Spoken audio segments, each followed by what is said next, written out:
Hello friends, મારી YouTube channel પર આપનું સ્વાગત છે.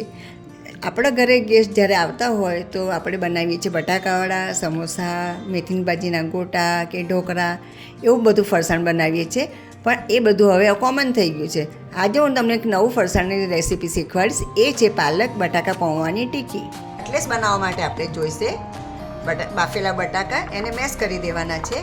નાયલોન પૌવા લેવાના છે. 1 વાટકી પાલક લેવાની છે. આદુ મરચાં લસણની પેસ્ટ લેવાની છે. ગરમ મસાલો લેવાનો છે. ધાણા જીરું લેવાનું છે.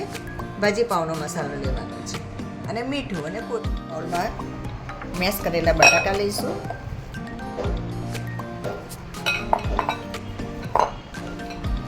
એમાં આપણે 1 વાટકી પાલક સારી રીતે ધોઈ એને એકદમ નીચોવીને લેવાની છે, જેમાં પાણી બિલકુલ ના રહેવું જોઈએ.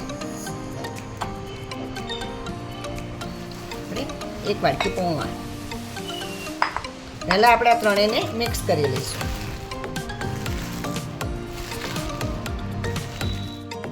બસ આપણે આવી રીતે પાલક બટાકા અને પૌવાને મેશ કરીને મિક્સ કરી દેવાના.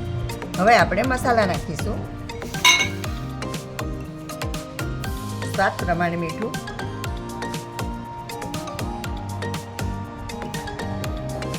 ગરમ મસાલો,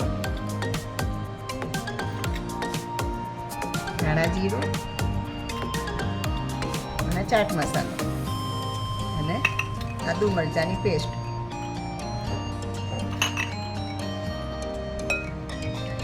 અને કોથમીર.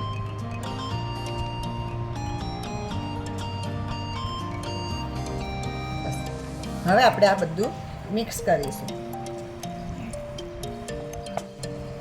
બસ આવી રીતે બધું મિક્સ કર્યા પછી તેલ ઉપર લગાવીને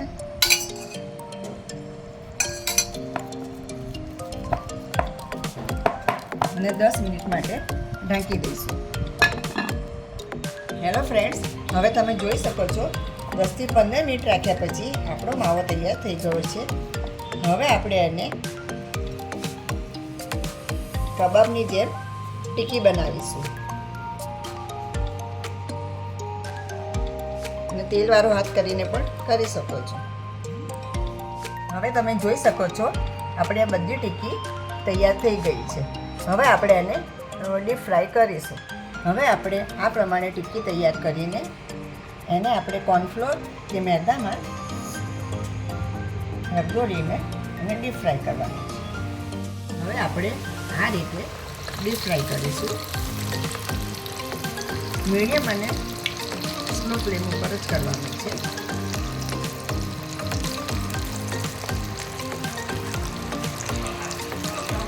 ફ્રેન્ડ્સ, તમે જોઈ શકો છો કે આપણી ટિક્કી ગોલ્ડન બ્રાઉન થઈ ગઈ છે અને આવી રીતે આપણે એને કાઢીને 1 બાય 1 બધી ફ્રાય કરવાની.